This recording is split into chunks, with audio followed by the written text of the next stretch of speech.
Hello. My name is Odessa Thatcher. And while I was standing in front of 30 students, explaining postmodern identity, someone back home sold the only thing I had left of my grandfather. The yacht he left me. Without telling me. Not a call. Not a warning. Just an email. Subject: transfer confirmation, the Marjorie. I blinked. My first thought was that it was a mistake. Some spam. The Marjorie? That name meant nothing to me. But the sender's address was legitimate. The brokerage firm. The one my grandfather had always dealt with. My stomach dropped before I even opened the message. There was something hollow about that subject line. Like a gravestone chiseled in the wrong name. I tapped it open and there it was. The hull number. The registration transfer. The buyer's name, blurred in my vision. The Evelyn, my Evelyn, was no longer ours. No longer mine. My breath caught in my throat. The Evelyn wasn't just a boat. She was where I learned to tie my first proper knot. Where my grandfather told me about my grandmother, Evelyn, whose laugh, he said, lived in the creak of the sails. Every summer of my childhood was wrapped in that boat's scent, teakwood, salt, and the pages of books I read under the sun-dappled deck. Now it was the Marjorie. I stood there in the echoing lecture hall. Students gone, chairs scattered. My life suddenly altered by a line of text. My thumb hovered over the screen, as if I could tap undo, as if I could will the timeline back to a moment where it was still mine. But it was done, finalized, executed, as the document put it. And I hadn't signed anything. I hadn't been asked. I hadn't even been informed. I was erased. A numbness settled over me. Not quite shock. Not quite grief. More like an out-of-body disorientation. The kind that hits you just after a car misses you by inches. You're fine, technically, but the world tilts anyway. I packed my bag in silence and left the building without saying a word to anyone. The campus outside was lively, too lively. Students spilling onto the lawn, laughing, planning their weekends. None of them knew that someone had just wiped away the last thread of belonging I had left. The walk back to my flat blurred past flower stands and street performers. Spring had softened lion, but I didn't feel any of it. By the time I reached my apartment, I was trembling. My fingers clenched the phone like it was the only anchor I had left. I hit call. She answered on the third ring. Odessa, my mother said, her voice overly bright. I was going to call you about that. I couldn't speak. We finalized the sale. Isolde handled the paperwork. You're always overseas, and really, it just didn't make sense to keep dragging this out. You understand, right? Dragging this out. I gripped the edge of the kitchen counter. My nails dug into the worn laminate, grounding me. If I let go, I might scream. The boat needed repairs. She continued casually, as if reading off a list. The upkeep, the taxes, it just wasn't practical anymore. And Isolde said you wouldn't mind.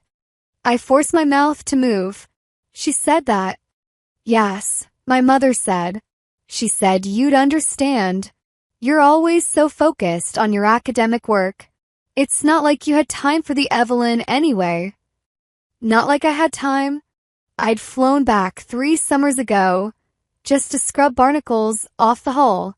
I'd stayed in the damp old marina guest house, just to smell the salt air. I'd kept her memory alive when no one else bothered. But sure, I was too busy. I see. I managed, my voice barely above a whisper. There was a pause. A breath.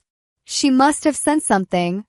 Don't make this a thing, honey, she said. It was just a boat. Just a boat. I ended the call without another word. I couldn't cry. Not yet. It would be too easy to fall apart. I grabbed my coat and left again, this time heading for the river.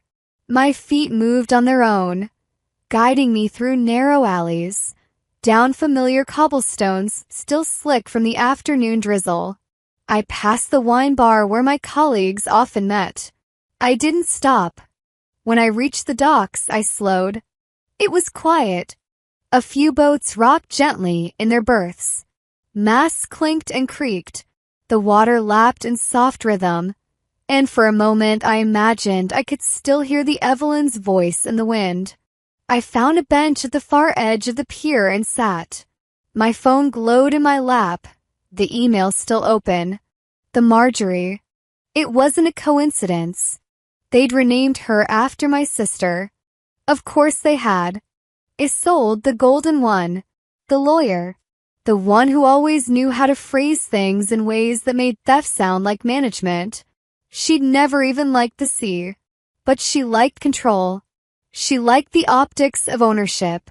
She liked erasing me in ways that didn't leave fingerprints. It wasn't just about the boat. It was about legacy. The last thing left to me. The quiet whisper from my grandfather's hands when he passed me the keys and said, "She's yours now." Not anymore. I stared out at the water, my reflection quivering with each ripple.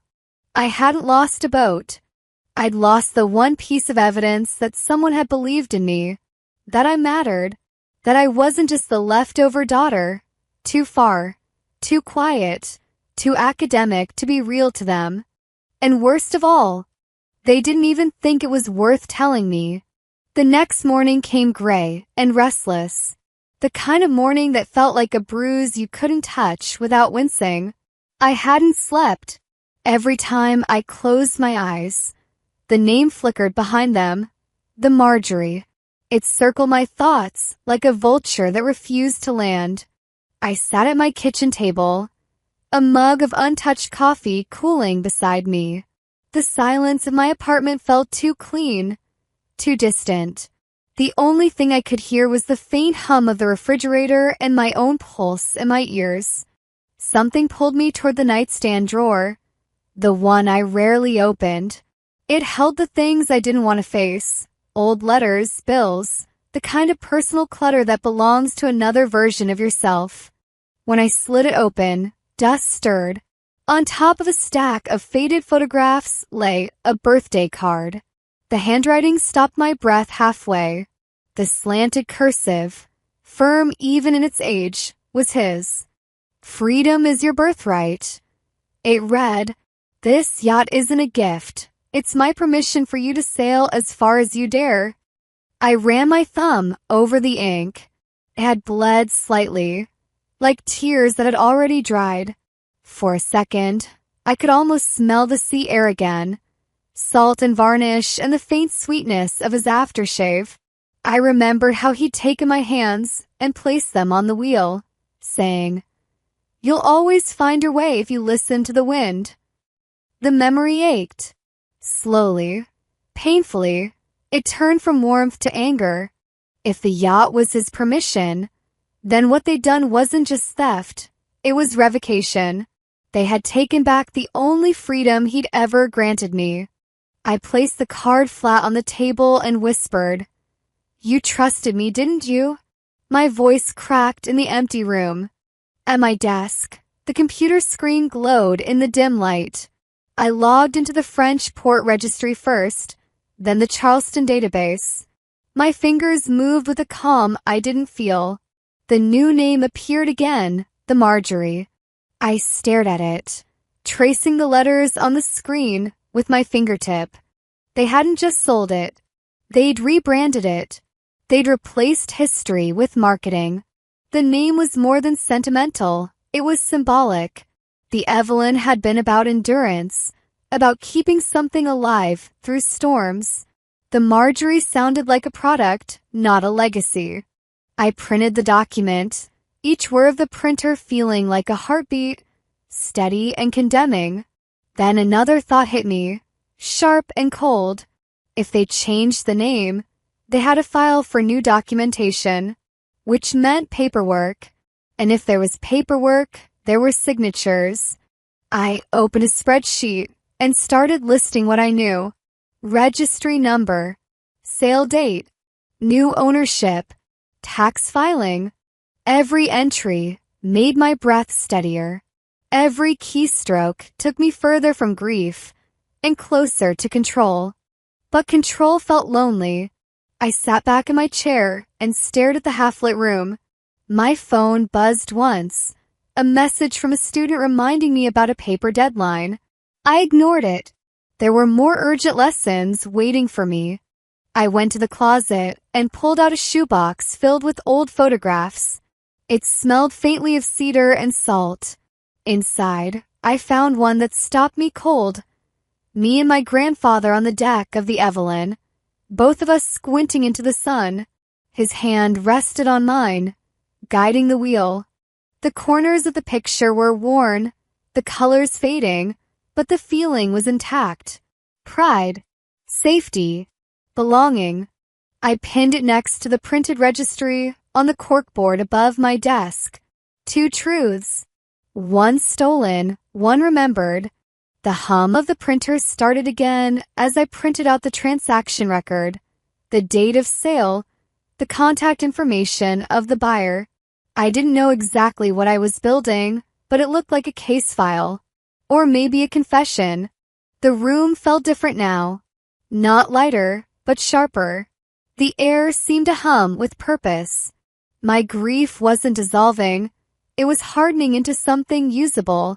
When I stepped back to look at the board, I whispered, "You were right, Grandpa. I just had to listen."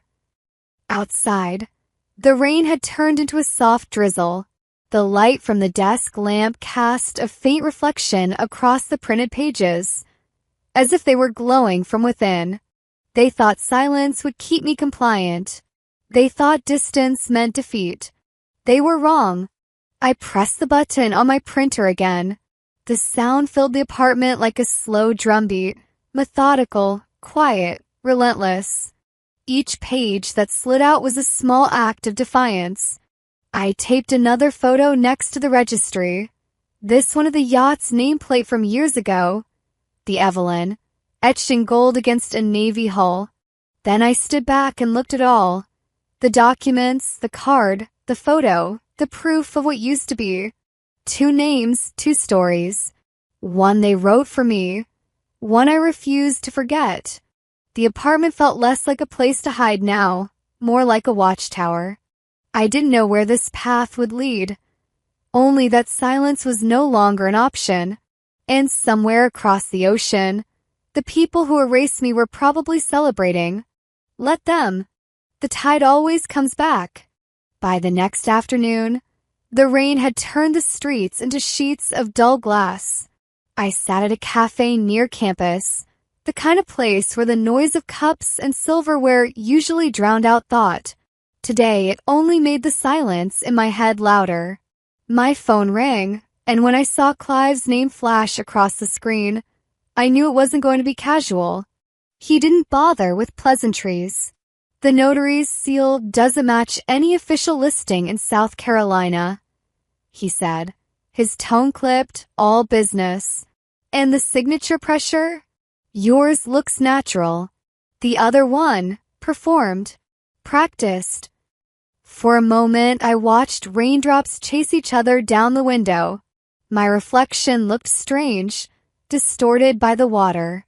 I imagined her. The woman who signed my name without hesitation, without fear of consequence. She didn't even try to hide it well, I said quietly, because she thought I wouldn't notice. She was almost right. Clive paused, maybe sensing the shift in my voice. Odessa, this is forgery. It's not just unethical, it's criminal. You could press charges. The words floated above the clatter of dishes, absurdly calm for what they meant. Criminal. My sister, the family's pride. The one who could do no wrong, a criminal. I need to see everything, I said. Every document, every filing. Don't hold back. You'll have it by tonight, he replied. And Odessa, get ready. Families fight dirty. I smiled faintly, the kind that doesn't reach the eyes. They taught me that. When I hung up, the cafe around me faded into background noise. My phone buzzed again before I could even sip the coffee. This time, it was a voice message. My heart recognized the cadence before the name appeared. Isolde. I pressed play. Her tone was light. The same practiced warmth she used on neighbors and donors. Look, she began. We both know Grandpa pitted you. He gave you that bow out of guilt, not trust. I was the one who stayed. I was the one who handled everything. I froze. The bitterness was coated in sugar, but I could taste it. She paused, then laughed softly. You're welcome, by the way. You couldn't manage it from over there anyway. It's better this way. I listened again. Once wasn't enough to process it. Each word settled on my chest like a weight. Her voice filled the space where my breath should have been. Pity, guilt, unmanageable. All the things they'd whispered about me since I left home, now spoken out loud. I hit forward, sent the file to Clive with no subject line, no message. The act itself was answer enough. The coffee had gone cold by the time I stood up. The air outside smelled of wet stone and exhaust. I walked back toward my apartment, the city unfamiliar, almost foreign. Every face I passed looked like someone pretending not to see. By nightfall, my desk was covered with papers. Clive had sent digital copies of the filings, the transfer forms, the notarization pages. I printed them all one by one. The printer's hum was steady, almost comforting in its monotony. The first document showed the signature, mine supposedly. The curves of the letters were almost perfect, but the pressure was too even, too forced. I compared it to a note I had written on my birthday last year. The difference was subtle, but there. She'd practiced. She'd studied the way my pen tilted, the spacing of my letters, and she'd gotten close. Close enough that any stranger would believe it. But I wasn't a stranger. I pinned the forged document to the wall, beside the photo of my grandfather on the Evelyn. The ink on the photo had started to fade, but his hand on mine was still visible, his faith in me intact. Next to it, I taped the registry form bearing the new name, the Marjorie. Then, beneath both, I pinned a printed transcript of Isolde's message. A wall of proof, Clive would call it. To me, it was a map, each piece leading closer to the truth. The room was quiet except for the soft crackle of the heater. I stood there, tracing the edges of the documents, my fingers brushing over each one like they were relics. My heart wasn't racing anymore. It was steady, deliberate. They want silence. I whispered. They won't get it. I took a pen and began writing notes in the margins. Dates, references, small inconsistencies that might not matter to anyone else, but meant everything to me. At the bottom of one page, I wrote a single word in bold ink. Enough. The night outside had deepened, shadows stretching across the floor. I caught my reflection in the glass again, eyes sharp, posture straight. I didn't recognize her, not completely. That was fine. Maybe this was who I was supposed to be. My phone buzzed again, a text from Clive. We'll build this piece by piece. Be patient. Patience. It had always been my curse, the virtue they praised me for because it kept me quiet. But now patience had teeth. I looked at the board once more, the papers fluttering slightly from the draft of the heater. This was no longer just about a yacht. It was about every dismissal, every conversation cut short, every time I was told I was too emotional, too idealistic, too far away to matter. The walls stared back at me, a mosaic of betrayal and truth. And somewhere in the noise of the city, my sister was probably asleep, convinced that I would stay the way I always was, quiet, compliant, grateful for whatever scraps she left. She didn't know that silence can be sharp. I picked up my phone, pressed record, and spoke slowly, deliberately. She wants to erase me, I said. But if I disappear, I'll go down documented. The words echoed in the room, heavy, certain, final. By dawn, the air inside my apartment felt heavier than sleep. The documents on the wall whispered at me like witnesses waiting to testify. The printer light blinked in the dark, steady and accusing. I poured myself a cup of coffee that tasted like metal and dread, then stared at the phone on the counter. I hadn't spoken to my father in months. Our last real conversation was years ago, the kind that ends with long pauses and polite distance. But now, with the truth printed in front of me, I needed to hear his voice. Not for comfort, just to know which side of silence he lived on. The call rang twice before he answered. His voice was calm, deliberate, as if nothing in his world had changed. Odessa, he said, slow, careful, almost bored. Dad, I just need to ask you something. I began. My tone surprised even me. Steady, not pleading. He sighed. Your sister's the stable one. She took care of everything when you were off in Europe. The words landed like stones dropped into water. Quiet at first, but the ripples reached everywhere. He didn't defend me. He explained why I didn't deserve defense. For a long second, I didn't speak. The silence between us was a wall that had been there all along, invisible until now. Thanks for letting me know, I said finally. The way you'd thank a stranger who handed you directions to somewhere you didn't want to go. Don't make this ugly, Odessa, he said softly. It's just business. A soul did what needed to be done. Business. That's what they called it. My erasure. Wrapped neatly in professional tone and good intentions. I understand, elite. Then I hung up. My hand trembled slightly, but my face didn't move. I set the phone down, stared at the coffee I hadn't touched, and whispered, You understand nothing. I didn't cry. Not because I was strong, because there was nothing left to drain. By mid-morning, I turned to my laptop, desperate for distraction. My inbox glowed with unread messages, most of them useless. One, though, caught my attention. Subject line, family photos and funeral program. It was forwarded from my cousin Martha. I clicked. The attachment opened slowly, each image loading in slices of color and shadow. The first was of my grandfather's casket, surrounded by flowers I'd never sent. The next, a group photo, my parents, my sister, uncles, cousins, everyone dressed in muted tones, eyes solemn, hands clasped. I scanned the list of names typed neatly below. No Odessa. I zoomed in, hoping maybe I missed it. The font was clear. No typo. No space where my name might have been. And then I saw the signature line at the bottom. Program designed by Marilla Thatcher.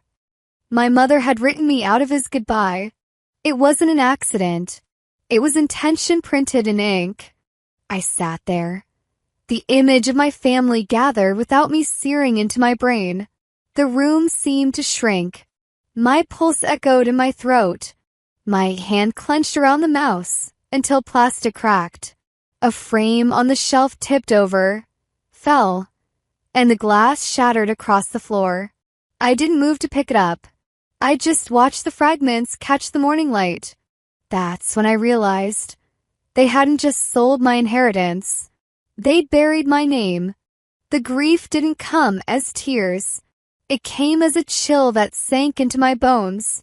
I opened a new email draft, my fingers moving faster than thought. Subject, legal filing request. To Clive Barringer. I typed the first line without hesitation. They removed me from grief. I will not remove myself from justice. One by one, I attached the screenshots, my name missing, the registry proof, the documents with the forged signature. I added timestamps, message threads, receipts, every piece of proof I had. For a moment, my hand hovered above the trackpad. My reflection stared back from the black screen, hollow-eyed but steady. I pressed send. There was no relief, only quiet, the kind that comes after a storm when you're still not sure if it's really over. I pushed the chair back, stood and looked around. The apartment that once felt temporary now felt like a courtroom. My wall of documents wasn't just a collection anymore. It was testimony. The truth had started to speak. That night, the city lights outside flickered through the blinds. I didn't turn them on. The darkness suited me.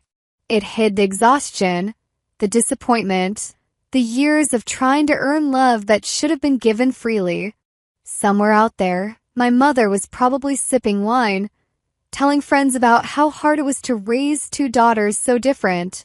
My father was likely in his workshop, pretending not to know how much damage he'd done with silence. And Isolde, she was probably celebrating. But inside this small apartment, I had something none of them did, evidence. And once truth is written, it doesn't go away. I sat back down, opened a new note on my phone and recorded my voice again. This time it wasn't shaky. It was precise. They made me invisible, I said quietly. But now the walls are talking. I played it back once. The sound filled the room. My voice steady, low, deliberate. I wasn't waiting for their approval anymore. I was preparing for their downfall. I closed my laptop and let the fan hum fill the silence. My heartbeat slowed, steady again, as if aligning with the rhythm of something larger, something irreversible. I'm done being invisible, I whispered into the dark. The city outside kept breathing, unaware. The tide I'd promised was already turning. I didn't sleep that night. Not because of restlessness, or nightmares, or even caffeine. I didn't sleep because sleep was for people whose names hadn't been erased, whose memories hadn't been blurred out like pencil on parchment. Rest was for those who still had a seat at the table without needing to demand it. I sat instead in the amber glow of my monitor, the only light in the apartment, accompanied by the low, steady hiss of the radiator. The city outside my window was indifferent, but no longer felt neutral. Every sound from the street below was too sharp, too fast. Even the quiet felt laced with judgment. By the time Clive's email arrived, my eyes were dry and heavy, lids blinking slower than they should. The subject line was clinical, but my heart reacted like it had been shouted. Subject: scanned original will, confirmed copy. I clicked. The file loaded like it knew it was carrying truth. Line by line, it revealed itself. Black text on an aged white page, scanned faintly at the corners. But there it was. My name, in his handwriting. Not typed, not forged, but written in that familiar slant I hadn't seen since the last birthday card he sent me. It was deliberate, confident, unmistakable. I bequeath my vessel, the Evelyn, to my granddaughter Odessa Thatcher, whom I trust to navigate it as she has navigated life. Quietly, steadily, truthfully. My breath left my body, not in a sob, not in anger, just a long, slow exhale that reached into the deepest part of my chest. My hand flew to my mouth, not to cover emotion, but to stop something inside me from fracturing completely. That single paragraph undid hours, no, years of gaslighting. I didn't cry. I couldn't. I just knew. He saw me. He believed me. They didn't. I downloaded the file instantly, saved it 3 times, desktop, cloud, encrypted backup. Then I printed 2 hard copies, One I slid into a folder labeled Originals. The other I pinned dead center to the corkboard above my desk, like a declaration, like a flag reclaiming territory. This wasn't just paper. This was reclamation. This was truth on record.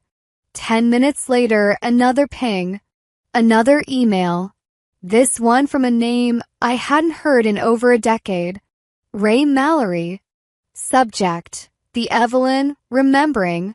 Ray had been my grandfather's captain, his right hand, his longtime friend, and the man who taught me how to read tide charts when I was 11.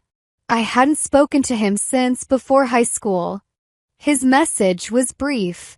He said you were the only one who listened to the wind. He never changed the photo. There was an attachment. I clicked, and the image filled the screen. It was me, 14, wind-tangled hair, squinting from the sun, standing at the helm of the Evelyn. My grandfather stood beside me, hand on mine, steady as always. We were laughing. Sunlight sparkled off the water behind us, making the scene look almost staged. But it wasn't. That moment was real. We were real. I printed the photo and pinned it right above the will. They could rename the hull. They could rebrand it the Marjorie or anything else that erased me from the narrative. But they couldn't rewrite the soul of that boat. Not when the soul had laughed beside me. By afternoon, my phone lit up again. Uncle Pete flashed across the screen. I hesitated. I hadn't spoken to him since before the funeral. He was my mother's older brother, the only one who ever leaned down when I was a child and whispered, "You're not too sensitive, Odessa. You're just the only one telling the truth." I answered on the third ring. "Hey, kiddo," he said, his voice low, like he wasn't sure I'd pick up. "Hi, Uncle Pete," I replied. My throat tightened at the sound of him, but I kept it steady. He didn't waste time. "Your mom didn't want to upset us old," he said, "but we all knew. Everyone knew the Evelyn was meant for you. No one ever called it the Marjorie except her." I swallowed hard. I didn't think I had to contest it. "Well," he sighed, "you should have. You know how they work. Isolde's not more deserving, just louder. That's all." I closed my eyes for a beat. I cared. I whispered. "I just didn't think I needed to prove it." "That's what they counted on," he said gently. "That you wouldn't make noise. I'm making it now." "I hope you do," he said, almost like a prayer. "And Odessa, don't let them flip the story. You're not taking anything. You're taking back what was yours." When the call ended, I didn't feel triumphant. There was no wave of joy or even relief. I just felt centered, anchored. I turned to the corkboard, the will, the captain's email, the photo, and now the memory of my uncle's voice, the one adult voice from my childhood that ever made me feel like I wasn't crazy. I reached for the printed transcript of the voice note I had saved from Isolde, where she said, offhandedly, that Grandpa only pitied me. I'd saved it before she could delete it from the shared drive. It was smug, dismissive, ugly. I pinned it beneath the photo. Let the contrast speak for itself. There was no pity in his eyes, only pride. They rewrote the story. Now I'm writing it back, with footnotes, timestamps, and signatures in ink they can't wash away. Let them come. This time I'm not quiet. This time I'm the storm. By the time morning broke, the rain had become a steady pulse against the windows, the sound syncing with my thoughts. My desk was covered with pages, letters, transcripts, bank records, an ocean of paper that smelled faintly of ink and salt. The evidence felt alive now, breathing through the lines of legal jargon and forged names. I sat across from Clive at my kitchen table, both of us quiet except for the soft clicking of his pen. He looked at the scattered files, then at me. If we send this, he said, his tone careful, there's no way back. You'll burn every bridge you've got left. Then it's about time, I replied. My voice sounded steadier than I felt. We went over the draft one last time. It wasn't angry. It wasn't emotional. It was precise, demanding full repayment for the sale, a notarized apology, and a legal renunciation of any future inheritance claims. It was the kind of document that would terrify people who thrived on appearances. Clive leaned back in his chair. You understand, he said. This will trigger them. Good, I said quietly. Let them show their real faces. He nodded, folded the letter into an envelope, and slid it toward me. The weight of it felt heavier than it should. I pressed my thumb against the seal, then handed it back. Send it, I said. And just like that, it was out of my hands. The rain outside thickened, streaking down the glass in jagged lines. For the first time in months, I felt something close to peace. Not the gentle kind, but the kind that comes from finally doing what you should have done long ago. When my phone rang, I didn't have to look to know who it was. The name Mom glowed across the screen. I let it buzz once, twice, 3 times before answering. Do you really want to take this to court? Her voice was taut, brittle, the way it got when she was holding an anger she didn't want the world to see. I wanted my name, I said evenly. You sold it. There was a pause. I could almost hear her frown. You always were too sensitive. This is family, Odessa. We don't air our laundry. I let out a small laugh. Not because it was funny, but because of how rehearsed it sounded. Then maybe, I said, you should have kept the blood off the linens. Don't talk to me like that, she snapped, her composure cracking. You don't understand how much pressure we were under. You live over there, wrapped up in your books, pretending you're better than everyone else. I cut her off. I don't pretend. I just stopped lying about who I am. Silence. A long one. Then she sighed, sharp and exhausted. You sound just like him, she said. That caught me off guard. Grandpa? Yes, she said softly, almost wistfully. Always so self-righteous. Always sure he knew better than the rest of us. Before I could answer, the line went dead. She'd hung up. For a long time, I stood there, staring at the phone like it might start bleeding. My pulse was fast, my hands cold, but my mind was clear. They wanted me to feel guilt. They wanted me to carry the shame that belonged to them. Not this time. I turned to the window. The rain had slowed to a drizzle, thin and persistent. It felt like a warning. That afternoon, an email from Clive appeared. New evidence attached. I opened it. A forwarded voicemail, time-stamped a month before the sale. The voice was unmistakable. Isolde's. Make it clean. She told someone on the recording. Change the stamp date. No one checks those things in France. Her tone was cold, confident, professional. Not a mistake. A decision. Clive's note beneath it was short. Got this from a paralegal who used to work with their attorney. It's solid proof of fraud. Keep it locked down. I listened again. Then again. Each time. The words hit differently. Not harder, just deeper. Like realizing the person who stole from you didn't need the money. Only the satisfaction of watching you lose. I closed the laptop. The air around me seemed stiller, heavier. I walked to the wall where everything hung. My quiet monument to betrayal and truth. And in the center, I pinned the printed transcript of that call. For a long time, I just stared at it. There was no fear left. No hesitation. Just clarity. They had been given chances. So many chances. To stop. To come clean. to remember that family wasn't a shield for wrongdoing. I whispered. I gave them a chance. This time, I write the ending. The heater clicked on, the hum filling the silence again. My reflection in the window looked older somehow.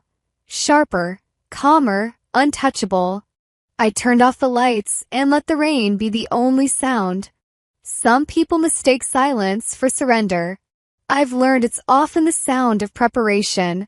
There's a moment, just before you make something official, where the silence shifts. It's not quiet with anticipation. It's quiet with awareness. Like something is watching you, waiting to see if you'll blink first.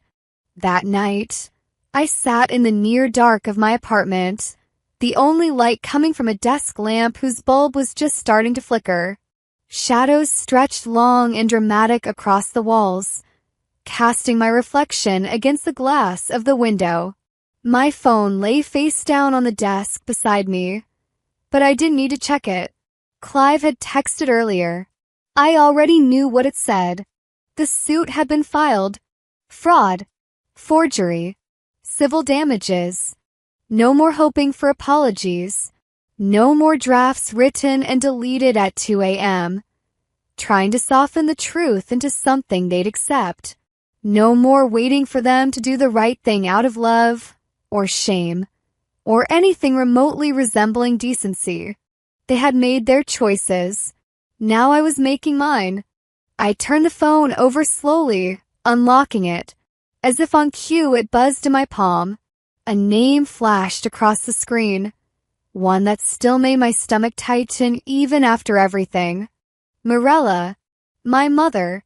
I picked up on instinct, before the second ring could even finish vibrating. She didn't say hello. She never did when she was angry. And tonight, she was livid. Do you think this will make you feel better? Her voice was sharp, brittle, each word edged like broken glass. Dragging your family through court like this? Are you that desperate for attention? I didn't flinch. He left me something. I said, my voice calm. And you sold it behind my back like it meant nothing. Her laugh was low and bitter. He only gave you that boat out of guilt, Odessa. You were the mistake. The charity case. The one he felt sorry for. The insult landed with the precision she always aimed for. But it didn't cut the way she wanted it to. Not anymore. No, I replied quietly. I was the only one who didn't need to be paraded around to be worthy of his love. She paused. I heard the sudden hitch in her breath. That silence was familiar. It was the one she gave when someone didn't follow her script, when control slipped out of her fingers. You think this makes you strong? She whispered now, the edge gone, replaced by something almost pitying. You think this will bring him back? No, I whispered back, softer than her. But it will make sure you can't bury him a second time. I hung up. For the first time in years, maybe ever, my hand didn't shake after speaking to her. The days that followed blurred together, legal filings, notarized statements, hours spent combing through records with Clive, who handled the heavy lifting with a kind of precision I'd grown to depend on. I read every document like I was protecting something fragile. My name, my memory of him, my own voice. And then, 2 months later it happened. The verdict came down on a Thursday morning. I didn't fly back for court. I didn't want the theatrics. Instead, I watched the live stream from my apartment, wrapped in an old blanket that still smelled like Marseille soap and old paperbacks. The apartment was quiet except for the hum of my laptop. I barely breathed as the feed loaded. The courtroom looked smaller than I remembered, dimly lit, but familiar in its cold formality. My sister sat at the defense table. Isolde. Her hair was pulled back so tightly I could almost feel the tension from the screen. Her jaw locked, her eyes blank, her lips pressed into a line. No reporters, No friends. Just her. Alone. The judge began reading. After thorough review of the evidence presented, this court finds in favor of the plaintiff, Odessa Thatcher. I didn't exhale. A sold Thatcher is ordered to return the full monetary value of the vessel known as the Marjorie to the plaintiff, along with all associated legal fees and penalties. Still I waited. And furthermore, the judge continued, this court acknowledges the existence of forged documentation regarding the will and deems the original bequest valid and legally binding. Then I exhaled, not out of celebration, not because I'd won, but because the truth had been spoken, clearly, officially, in front of a system that once felt impossible to trust. The camera cut to Isolde. Her face didn't change, not on the surface, but her eyes, the ones that used to flick with smug certainty, were blank now. Not tearful, not furious, just cornered. That silence, the one she used to weaponize, now folded in on itself. Clive texted 5 minutes later. Just one word. Done. I closed the laptop slowly, my fingers resting on the lid, like I was sealing something sacred. The room didn't feel quiet in the same way anymore. It didn't feel like fear. It didn't feel like defeat. It felt full, weighted, and for the first time in a long time, that weight didn't crush me. It grounded me. They thought I would stay quiet, that I'd retreat again, that silence meant surrender. But I had never been silent. I had been gathering, watching, documenting. And now, the game was over. Outside, the rain had stopped. The sky had turned that strange shade of bruised purple and gold.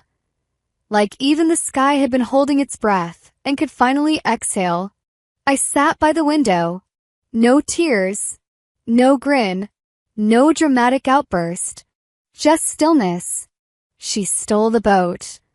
I said aloud to no one. I took back the truth. And in that truth, I finally reclaimed myself. The silence after a verdict isn't triumph. It's not even peace. It's recalibration. It's the moment the air hangs still, suspended like breath before a dive.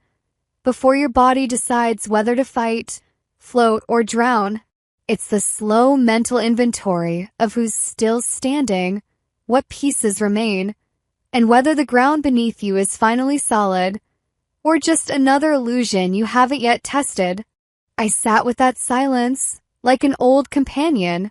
It didn't comfort me, but it didn't lie to me either.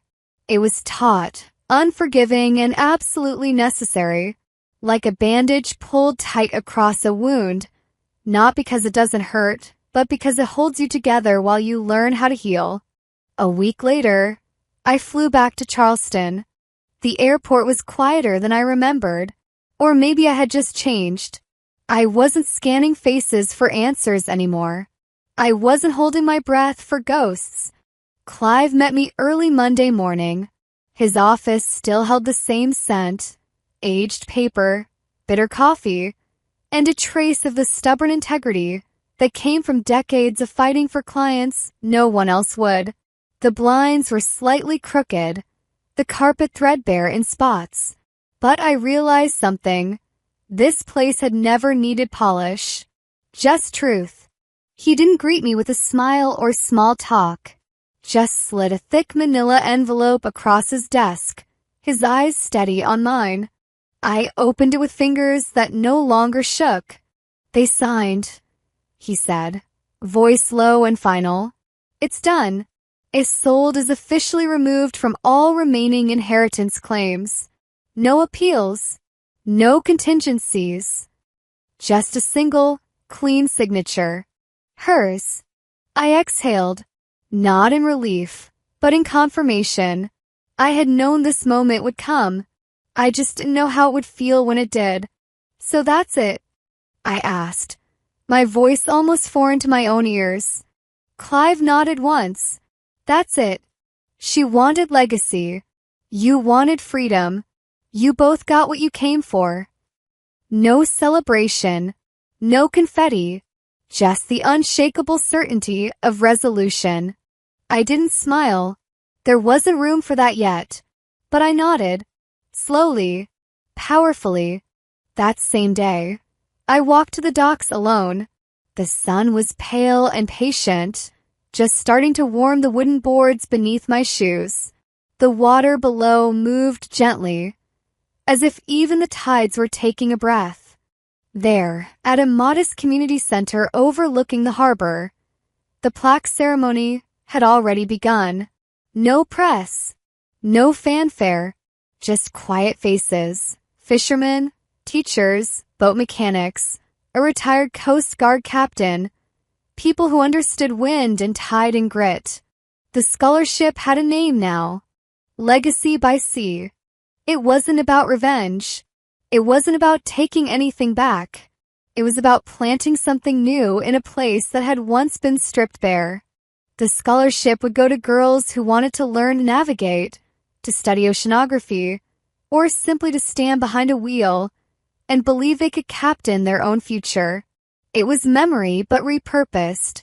A legacy of healing, not hurt. I stood next to the polished brass plaque, hands clasped loosely in front of me. The engraved words shimmered in the light, a beacon more than a monument. In honor of those who believed when others doubted. A teenage girl in the front row raised her hand, maybe 16, freckles across her nose, hair tied back with a frayed ribbon, eyes full of fierce wonder. "Will the boat be named after you?" she asked. I shook my head gently. "It never needed my name," I replied. "It just needed a direction." The air around us stilled. Then, softly, someone clapped. A second followed, and before long, the room was filled with applause. Not loud but solid. Not for me, but for what had been reclaimed. I didn't cry, but something inside me softened.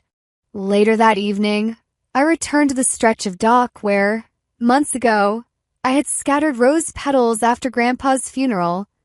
The one I was never invited to. The one that was never meant to include me. I stood there again, heels off, toes against the edge, wind tangling through my hair. The masts in the marina swayed slowly, like pendulums marking time I no longer feared. I heard the footsteps before I saw her. Isolde. No designer heels, no entourage, no theatrical performance. Just my sister, stripped bare of illusion. She stopped a few feet away, didn't speak at first, just looked out at the water, as if it might show her something she'd missed in her chase for permanence. "I lost everything," she said quietly, not meeting my eyes. "And somehow I still feel like you won more than I ever had." I turned to her, not with anger, but with clarity. "I didn't win," I said evenly. "I just stopped playing." She flinched, just slightly, but she nodded. "I'm not here to fight," she added after a pause. "I know you don't want my apology." She was right. "I don't," I said. "I just want you to remember I didn't stay silent." That hit something. I saw it in the way her shoulders sank, the way her lips parted like she might speak, but chose not to. She simply nodded once more. Then, without another word, she walked away, slower than she came, and heavier. I didn't follow. I stayed there, alone on the dock, letting the wind carry whatever last pieces of her still lingered near me. The scent of seaweed and salt was sharp in the air, but it didn't sting. It was honest. And honesty, I had learned, wasn't always kind, but it was clean. The next morning, I returned to Clive's office one final time, just to drop off the last document, closing the last account that bore our family's name. I didn't take the elevator when I left. I took the stairs, Every step down was a goodbye to the girl who used to wait for approval at the top. She stole the boat. I gave it purpose. She built a house of illusions. I built a future. And somewhere in the wreckage of legacy, I didn't just reclaim my story. I became a mapmaker. The morning light crept through the blinds like a whisper that didn't want to wake anyone. I was sitting at my kitchen table in Charleston. The quiet hum of the refrigerator the only sound in the apartment. The city outside moved on, ordinary and unaware, while I sat with a cup of coffee that had already gone cold. That was when I heard the knock. It wasn't the hard kind, the kind that demands attention. It was a gentle tap, one you almost miss if you're not listening for it. I opened the door to find no one standing there, just an envelope lying neatly on the welcome mat. Cream-colored, edges yellowed with time, no return address. My name was written in a hand that shook slightly, but with the care of someone who still believed handwriting meant something. I carried it inside and sat down. For a moment, I just looked at it. My heart beat slow, steady, cautious. Then I tore the flap open. The paper inside was soft, almost translucent with age. The ink had bled in places, the way old words do when they've traveled too far. One line, centered on the page. He said you would never need revenge, just your own voice. And now you've got the wind behind you. Signed simply R. Ellison. I sat back, letting the name settle. Ray Ellison, my grandfather's oldest friend. The man who taught me how to tie a sailor's knot when I was 9.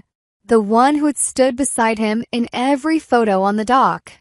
The edges of the letter trembled in my hands. I hadn't realized I was shaking. I closed my eyes and saw them again.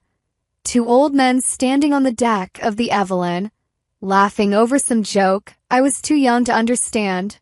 Back then, I thought they were indestructible. I thought families stayed the way they looked in photographs, forever caught in sunlight. I placed the letter gently on the table. Outside, the wind picked up, pushing against the windows like it wanted in. By late afternoon, I walked to the harbor. The sun was low, painting the sky in colors that didn't have names, somewhere between gold and forgiveness. I slipped the letter into my jacket pocket and walked the length of the dock. The boards groaned softly under my steps, familiar and forgiving. At the end, I sat with my legs dangling over the edge, my shoes brushing the water. The air smelled of salt and rust and memory. I looked out toward the horizon where sea and sky met like an unfinished sentence. Some truths don't need to be shouted. They just need to outlast the lies. Across the bay, a small sailboat drifted into view. A training boat from the local youth club. A young girl, maybe 12, was at the helm. Her hair was caught in the wind, her hands steady on the wheel.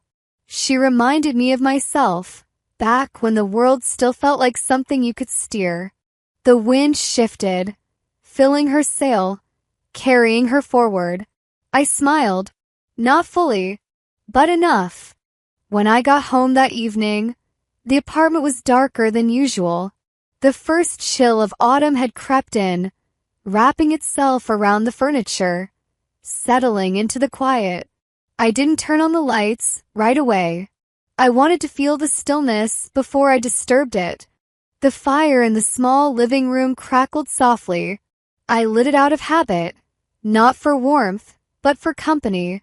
The flicker of the flames painted gold across the photo wall. My grandfather, the captain, the scholarship plaque.